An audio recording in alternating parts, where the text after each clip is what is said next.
శ్రమలు, శోధనలు, కష్టాలు ఇవి క్రైస్తవ జీవితంలో వస్తాయి. కానీ వచ్చినంత మాత్రాన ఇవి నీ జీవితాన్ని ప్రభావితం చేయలేవు. దేవునికి మహిమ కలుగును గాక. నువ్వు యేసుక్రీస్తు యొక్క ప్రేమలో అంటు కట్టబడితే, దేవుని యొక్క ప్రేమలో నువ్వు స్థిరపరచబడితే, ఈ శ్రమ, శోధన అది నీ జీవితంలో అవి కొద్ది కాలమే, లేక తాత్కాలిక మాత్రమే ప్రియులారా, అవి నీ జీవితం నుంచి బయటికి వెళ్ళిపోతాయి. దేవునికి మహిమ కలుగును గాక.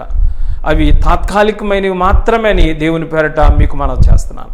శ్రమల్లో, శోధనలో దేవుని యొక్క ప్రేమను నువ్వు రుచి ఎరగాలని దేవుని పేరట మీకు మనం చేస్తున్నాను. వస్త్రహీనత అయినా, ఉపద్రవమైన, ఖడ్గమైన, ఈ లోకంలో ఎన్ని శ్రమలు, ఎన్ని శోధనలు రాని అవి క్రీస్తు యేసులో ఉన్నటువంటి నీ జీవితాన్ని అవి ప్రభావితం చేయవని దేవుని పేరట మీకు మనం చేస్తున్నాను.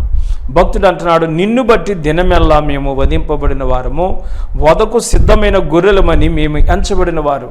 ప్రభువా, నిన్ను బట్టి మేము అనేక శ్రమలు, శోధనలు అనుభవిస్తున్నాం. అయినను మనలను ప్రేమించిన వాని ద్వారా మనము వీటన్నిటిలో అత్యధిక విజయం పొందుతున్నాం. దేవునికి మహిమ కలుగును గాక. దేని బిడ్డ, నిన్ను ప్రేమిస్తున్నటువంటి యేసు ప్రభు ఆ శ్రమల్లోంచి, ఆ శోధనలోంచి నిన్ను బయటికి తీసుకొస్తాడు. ఇది నువ్వు తెలుసుకోవాలని దేవుని పేరట మనం చేస్తున్నాను. ఇవి నువ్వు గుర్తెరగాలని ప్రభు పేరట మీకు మనం చేస్తున్నాను. అందుకని క్రీస్తు ప్రేమలోంచి మనలను ఏది కూడా వేరు చేయదని దేవుని పేరట మీకు మనం చేస్తున్నాం. పరిశుద్ధ గ్రంథంలో మనం చూస్తే ప్రియులారా, 1 యోహాను పత్రిక 4:16 ఉంది, మన ఎడల దేవునికి ఉన్న ప్రేమను మనము ఎరిగిన వారమై దాన్ని నమ్ముకుని ఉన్నామంటున్నాడు. ప్రియులారా, మన పట్ల దేవునికి ఉన్న ప్రేమ మనం తెలుసుకోవాలి.